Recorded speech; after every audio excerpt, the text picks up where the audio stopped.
What's going on, guys? Another kind of hang out in the scale shop day. Filming this over a course of several days, so we're not going to call it a Friday night in the scale shop or anything, just a scale shop hangout. First thing we're going to look at, the 4runner. You can see I've already done it here, so I'm going to show you that here in a second. Swap out the roof rack, and the other one was a little too heavy. I never had any problems flipping at my land, but USTE first trail flopped it on its side twice, so roof rack has been reduced, and we'll take a look at that now.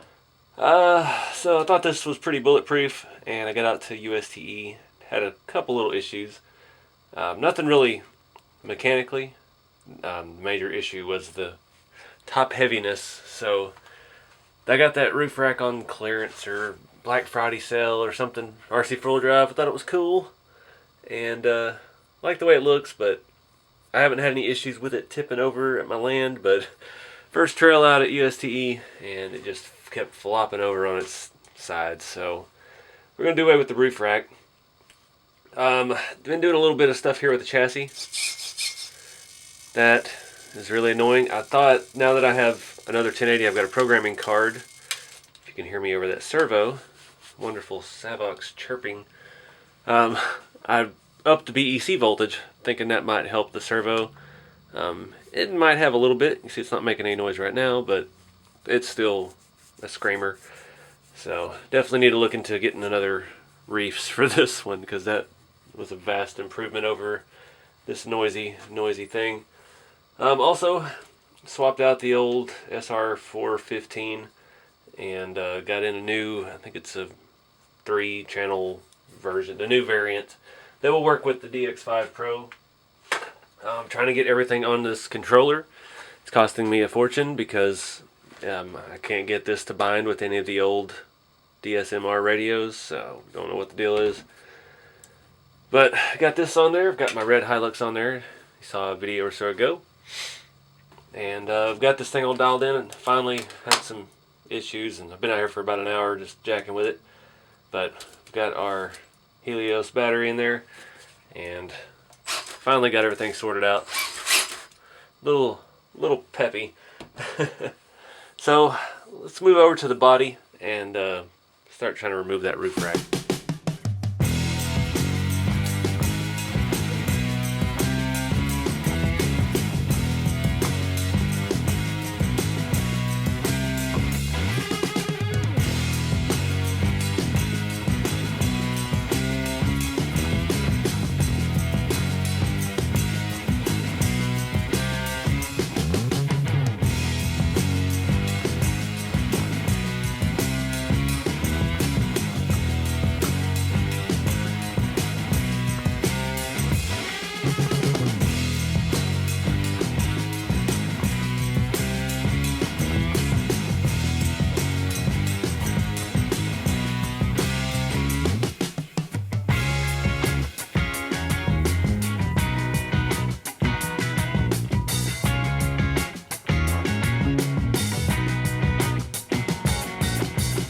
Alright, so that was the roof rack that I had put on the cross country, the Jeep from RC4wd drive.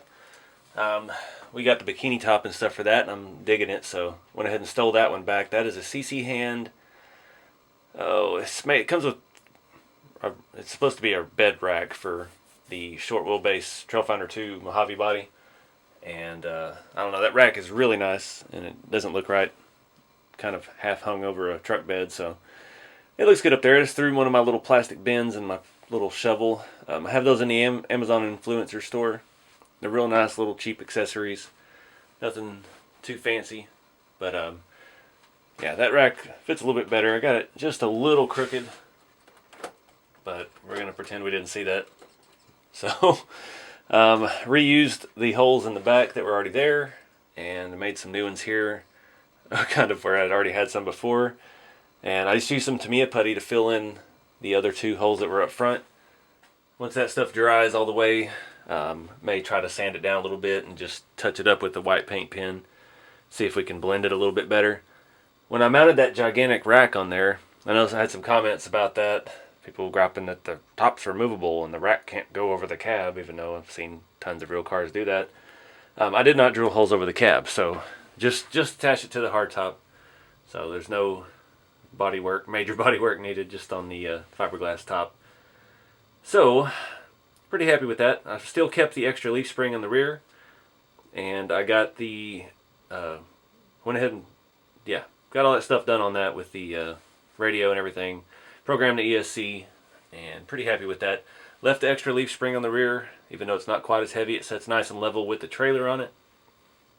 And we'll just rock it like that and see how it does, see what changes need to be made next. So moving on, this is the vintage hopped up Tamiya TA02 that we picked up a week or so ago, or earlier this week. I don't know when these videos are coming out, guys. Yeah, don't quote me for time. And got it all running and crashed it pretty good. Broke one of the headlights, so it is now going to have a winky eye. I just stuck some Gorilla Tape inside and put the pop-up headlight cover back on. And the other side here I haven't put back on yet. The paint's all peeling off. That's what's my most favorite thing about drift cars. I did one a while ago. It had a Datsun 510 Bluebird body, and it was a TT01 that had the 3 Racing mini conversion on it. And I regret ever selling that. That car was so much fun. But the body was junk. I had a nice one that wasn't painted that I sold with the car. But, I mean, I had zip ties holding it together and stickers holding it together. And it was just, it was the true essence of a drift car. So, yeah, that's what we're going to do with this one. This body is nice, but it's not nice because it's got lots of extra body holes. It still doesn't sit quite right on the body, which I'm hoping we can look at today. The headlights have been glued, and re-glued in, so there's a lot of paint loss here. So we may come back with some primer eventually and do some stuff. But I just wanted to fix the headlights that I broke. So we've got one stuck down now. It's just perfect drift car spec. And it's just two-sided tape this lid back on. And that one will work. If I really wanted to, I could come back and put some kind of lens in there so it looks like the headlight's actually there, but for now we're just going to rock it. So, I picked up some wheels. I'm not sure how they're going to fit. Went to my local hobby town, and they don't have a whole lot of drift stuff. But I got these Firebrand wheels, and they're +9 offset. So we're going to swap these on, see what this thing looks like. We're trying to get this... I'm trying to get the stance right. I don't like these foam tires on there. They tuck way too far in. This body, even though it's a long, narrow car, it's still a 200mm wide body. It's not a 190. So we need a little bit more meat to fill it out. And I'm hoping this will do the trick. Wasn't really ready or anything to make a drift car out of this. Now, I know so many comments on this video, and everybody, you know, all the Tamiya fans from the 90s grew up racing them and all this stuff and all this knowledge. I don't have all that. I grew up with them, but I didn't get to race them. I never had anything like that around where I lived. We didn't really have leagues or, you know, race series or anything. I did some slot car racing, but, you know, there's not much relatable between RC and that. So I really don't know what I'm doing with this. I'm just having fun. It's very overpowered. It's perfect. And yeah, I put some even less traction tires on it and see what we get. Alright, so I think I made a good choice here. I talked about in the other video, the body mounts are all bent out of shape, and I don't understand really what's going on with them. But I do have some more in my junk box. I really am 75% sure I do. And I know I've talked about my junk box before. This box has everything from my childhood in it. There's a little bit in another box, but TA02 body mount should be in here. So I'm going to do some digging. Show you a couple things in here real quick. Might get a kick out of. Right there on top we have a Traxxas Stampede assembly manual. And I don't know what that is. Super Street magazine from May 2013. There's my slash. I threw that in here because I won't be needing that. There's the other pieces left over from my Datsun 510 body. Emacs booklets. Model cars. Car parts. Old remotes. Lots of junk. So I'm going to dig through here, see if I can find some body mounts. Alright, so that was kind of fruitless. I found two, but they're made for the stock shock towers, not the FRP or carbon or whatever these are. I found one front one, but it's a little bit longer. So I found one problem. My rear shock tower was loose and it was sitting crooked. So tighten that up, fix the rear problem I was having. One slight problem in the front, my offset's just a little too big. Got some of these old RC4 drive narrow 12mm hexes. I'm going to swap these in the front. Hopefully, maybe. I can keep this thing from spinning. Yeah. Maybe we can tuck it in on both sides. Maybe. If the wheel's long enough. I used up most of my narrow hexes, things like the MO6 Beetle. I really had to tuck those in to get those. I think those are +6 in the rear and 0 offset in the front. So we'll swap the other one out and we'll see if this will get the body to sit right. Alright guys, got a little preoccupied there, putting some stickers on this thing. Got the body setting pretty good. It's still just a little off in the front. It may just be the holes. I mean, I'm not sure if you can see in the back window there, there's 6 holes, so it's been all over the place. But I'm digging the stance of these wheels. I got the body level with the bottom of the chassis. Threw some funny stickers all over it. Got my USTE sticker, come and take it, honk if parts fall off, which is fitting for drift. I've got some more in the back window. Got RC4wd drive, Cobra, G.I. Joe, Cobra of course, Crawler Colt, Big Squid, the ones that were already on it, those two.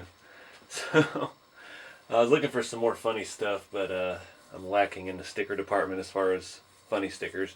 I don't like sticking stickers on a lot of my rigs, but it's a drift car, so yeah, it's fitting. I'm digging the way this thing's sitting. Looks mean, looks funny with the one headlight up.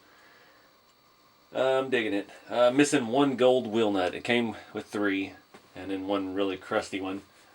I don't have any other fun colored wheel nuts, so I just stuck a black one on there. But yeah, I don't know what I'm gonna do with this thing. I need to fix some of the bad glue job here on the headlight. Might primer some of the hood on the outside just for grins. But yeah, we're gonna have some fun with this thing. I really need to clean the chassis. It's filthy. It's covered in grime and stuff from tracks. But yeah, drift car. So what's next? Alright guys, next project on the list. I'm tripping over stuff in here. The Gelande 2, the new Gelande 2 RC4wd drive. I barely got to drive it at all in Florida at USTE. I think it was Sunday and our batteries were dying and tried to take it out, and first trail I rolled it and broke one of the mirrors, and then my battery died immediately, so didn't get to do a whole lot of trailing with it, which is probably for the best because I think the shocks have lost a lot of fluid. The drive out there, I'm guessing, just probably loosened everything up. This was a ready to run rig, so I did not go through and Loctite things, and we'll have to do that, but not today because I'm tired. It's been a long day at work. But I do want to put these on. We've got the new Poison Spider Ricochet rockers for this body, and I haven't really seen these yet, but as you can see on the body, it's already getting scratched. So really needed some sliders for this thing, and these are some nice looking pieces, real heavy, very solid piece. That's how we test everything here. We beat it on the table. Got little stickers. We'll have to actually use scissors to open these. You can't just rip the bags. Bag inception. Bag in a bag. So these, pretty nice looking. I'm not sure which way they go. I'm guessing like that. I don't know. That makes more sense that would be step, but it looks better that way. It really fits nice and snug in there. It's a pretty good look. So these actually bolt to the chassis, not the body. Remember back the old D90 bodies without the opening doors and everything? They all the sliders and stuff bolted to the body. So you can see people build real nice slider, heavy metal, and put it on there and then snap it off on the trail because it was attached to plastic. So we're going to throw these on. Should be pretty straightforward. We'll take the body off here in a second and see what it's going to take. we've got one hole here. It bolts from the inside, of course. The other hole is underneath the battery tray. So 2 screws that should pop right out. And I should have good access to that. And we'll mount those bad boys up.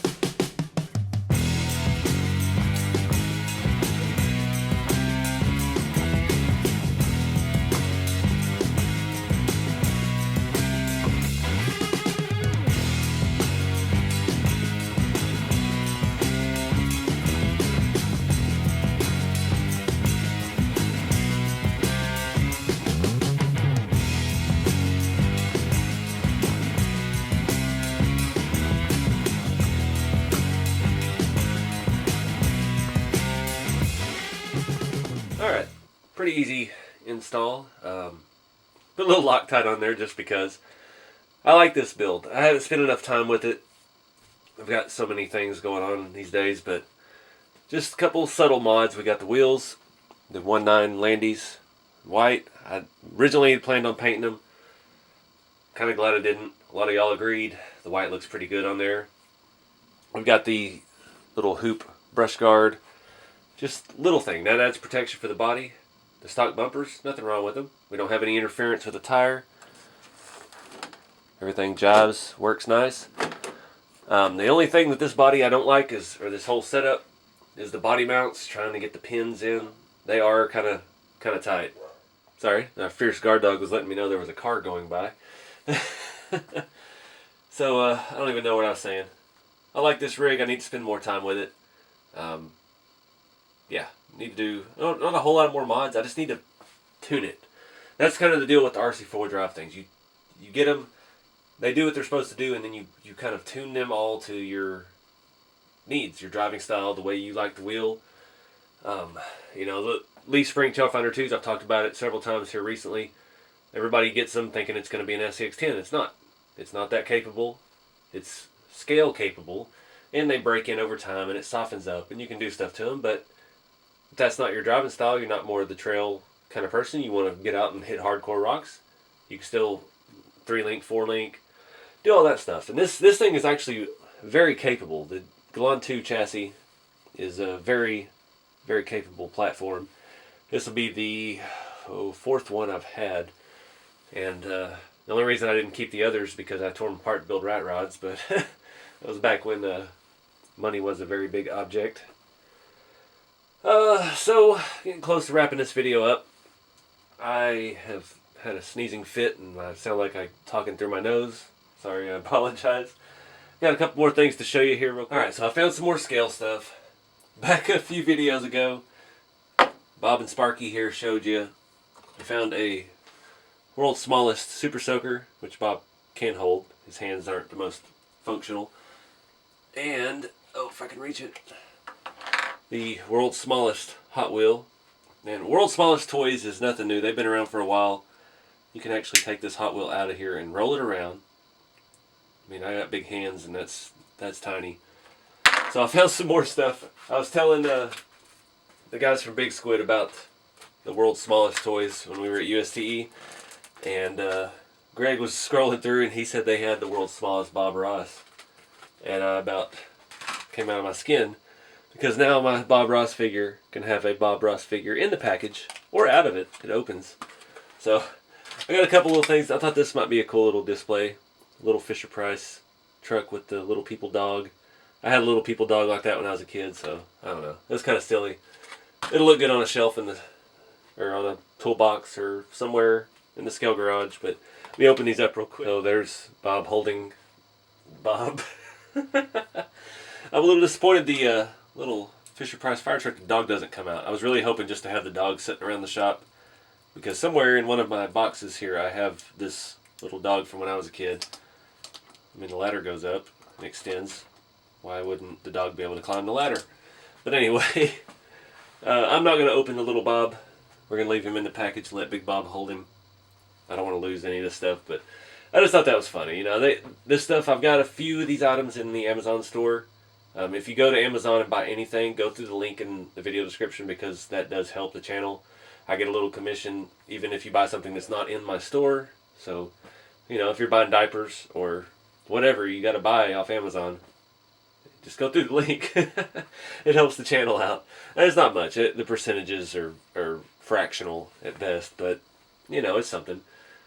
I've got a couple of these things in the store, and a lot of the parts and things that are available on Amazon that I use. Fortunately, a lot of stuff is not available on Amazon for the scale RC world, but you got to think outside the box. Little things like this that you wouldn't think RC related, but the world's smallest series has been around for years. I remember seeing them when I was a kid. They've got everything from slinkies and Nerf footballs and just all kinds of goofy, silly things that you might want to have hanging out in your scale shop or in the back of your scale rig, like a scale super soaker. And I think this actually does function. I have not... Yeah, it actually has a place to fill the water. And you pump it and it actually sprays. Crazy stuff. And there's actually limited numbers of these with different cars and different I mean, it's just like real Hot Wheels. It's crazy. It's crazy the stuff that is on the internet. But I just thought I'd share that with you. I got that right after I got back from Florida. I ordered it while I was down there because we were out hanging out, and I ran across that and I was like, I have to have him. You know, Bob's got to have a little mini Bob. But I'm going to wrap this one up, guys. I have got to go to bed. So, keep it scale. Appreciate everybody for watching and hanging out. And see you on the next video.